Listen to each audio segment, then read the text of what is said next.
My story is long and tortured, so I'll try not to torture all of you. But I was a journalist as well. I was a reporter. Actually, I lived in New York City for 3 years as a wire service reporter, and realized I'd made a terrible mistake in my life. And went back to Los Angeles to study screenwriting. And the X-Files was my first job in Hollywood, thanks to him. What a great story. Let's see, who hasn't gotten a chance? All the way in the back. When you went into that box, how much did you want to make a movie that was standalone, and how much did you want to make a movie that really answered all the questions for your hardcore fans? How much did you want to make a movie that was entirely a standalone, and how much did you want to answer all the questions for all the hardcore fans of the show? You know, one of the really atypical things about this experience is that we saw eye to eye with the studio from the get-go, I think. We wanted to do a standalone movie, and they did too, and we didn't want to do a big, heavy special effects laden production. We wanted to do what the show did so well, just scare you with what you can't see.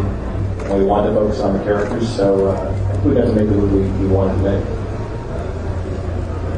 Right here in the front. Why is it that you were always in California because of screenwriting class and you went here in New York was there not a reputable? Why did Frank have to go all the way to L.A. to take a screenwriting class when he was here in New York City? That's a good question. I would love to go to New York. I actually was not in New York at that point. I was in Paris. And I applied to all the film schools, and I went to the one where I got in. See, right here. Yes. One thing that I've always liked about the show is really the lack of resolution. And I sometimes appreciate that, I guess. You know, it gives doubt. Yeah, she's asking. She said that what she likes about the show is there's a lack of resolution, both in the stories and with the characters as well. And do we ever think about our lives as would we have imagined ourselves doing something else? Is that right? I'm going to answer your question my way, and I hope it answers your question. Okay. When you're doing a TV series, you actually have to make you make choices for the characters, where they're going to go, what they're going to do, who they're going to do it with, and it's or not. It's not a spoiler. And they're very important decisions because it begins a thread, and it takes on its own life and its own meaning, and they are then the facts that are laid down that everything else has to work off of. When we were working out the mythology of the show, there was a time, and this was eerie, when I swear the mythology kind of started to write itself. The choices that we had made were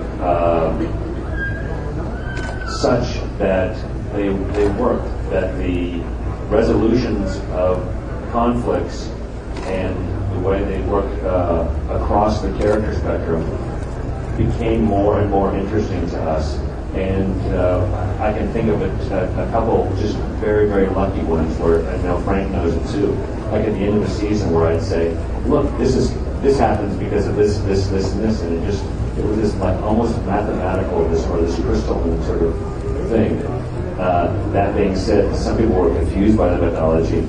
I had someone recently tell me they went and watched the mythology episodes for this show, and that they all held together, that it made sense. And there's actually somebody who has written a 4-paragraph encapsulation of the mythology, and it actually spells it out in 4 paragraphs, which I think is pretty cool. Let me answer your question a different way, because my mind immediately went to the writing of this movie.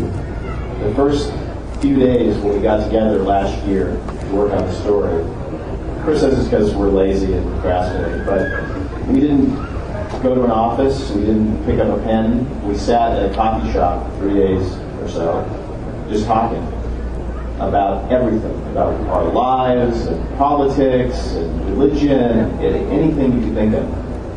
And writing becomes a way to talk about what you care about, and a way to explore your own fears and uncertainties, and to figure out what you think about something.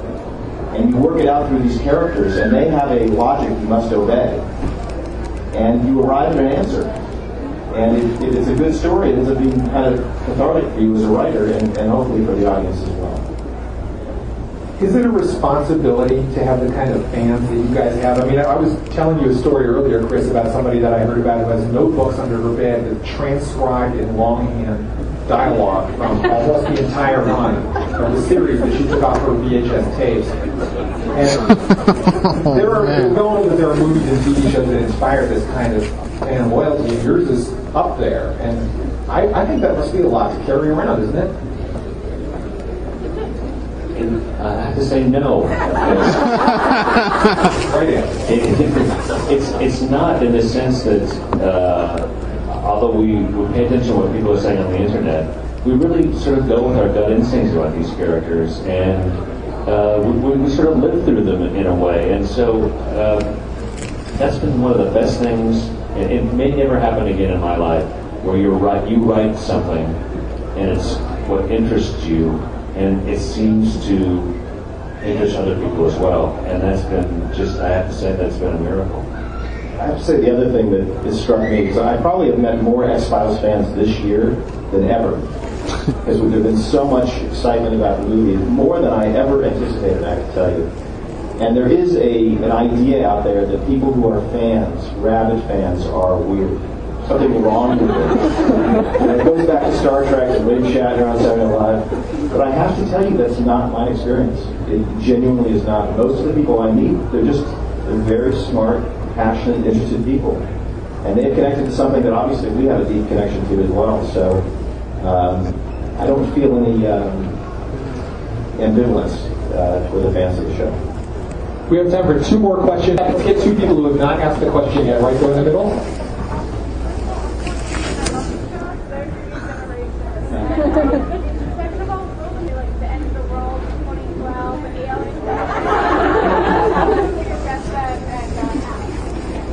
So, first of all, the questioner says she's 14 years old. There is your young demographic in action. And how will the movie, or will the movie, address a season ender that discussed the potential end of the world in the year 2012, which is not that far away, it strikes me. I just want to say, text your friends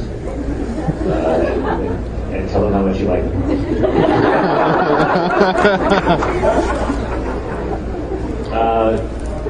That date 2012 is looming out there for us, and I have to say that we've already spoken about this. You know, if we're successful here with this movie, that it's certainly something that we would address going forward. We're not sure how we would do it yet, but that it would be important. And everything that is important that would be carried, all the threads from the end of the series have been considered by us, and certain things about the mythology are not spoken about in the movie, but there are certain things that are considered, and I think they are the most important things. That was very, very carefully phrased. You guys noticing that came technical thing, right? And yes, sir, right there in the back. Considering, like, I've read a lot of places that think, wow, it would be better if we did it this way, like, we were ready,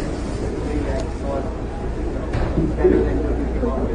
That's a great question. The questioner says the X-Files has been called the first internet show in the sense that it developed an internet fan base very early in the history of the medium. Did you ever read anything on the internet in a fan form that you thought was a better idea than you had yourself?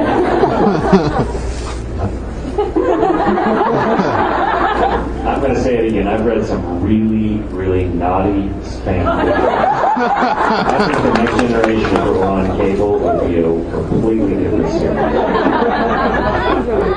I make a point never to read any fan fiction because I don't want to get sued. I don't want somebody to see that I read something. But I will say that, especially when the show was on the air, I would be informed and people would be raising points, arguments, questions that made me think of the mythology in a different way. And that's a great place to stop. Frank's botanist, writer, and producer Chris Carter, right?